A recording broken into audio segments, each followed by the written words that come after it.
Most of you say you want to be successful, but you don't want it bad. You just kind of want it. You don't want it badder than you want to party. You don't want it as much as you want to be cool. Most of you don't want success as much as you want to sleep. The 17th chapter of St. Luke it is written, the kingdom of God is within man, not one man nor a group of men, but in all men, in you.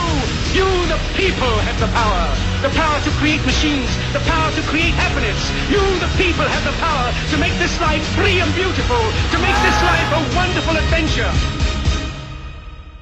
Because limits, like fears, are often just an illusion.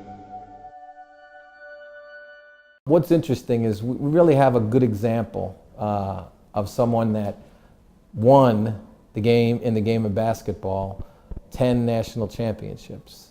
And not once did he ever talk about winning the game.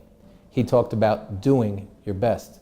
And that's John Wooden. And I was fortunate about 10 years ago, Bill Sweek, one of John's former players, invited me to go with him to meet John Wooden at his home, which was just a 2-bedroom condo in Los Angeles. And what was great about it was in his house, John Wooden's house, not these, Coach of the Year banners or plaques.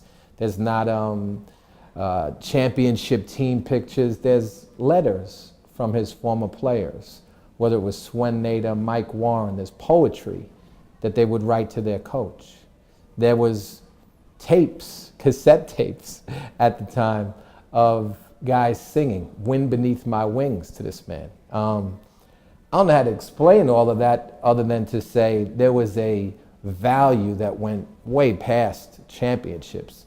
It had to do with who that coach is. It has to do with what that coach is focused on. And what he focused on was making people better. And there's no question, I understand in college athletics and professional athletics and high school athletics, where winning comes into play. But in my lifetime, with all the teams I've been involved with and the great things I've gotten a chance to experience, it's about people being in the process, not about thinking of the outcome.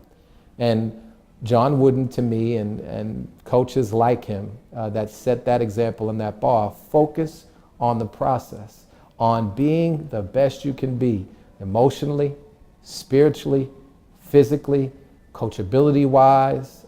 And the truth is, when you take care of that, which to me is the heartboard, when you focus on the heartboard and not the scoreboard eventually will take care of itself. And that's, to me, what John Wooden taught, and that's the best way for me to learn, is to not just my own experience, but the experience of those that were before me.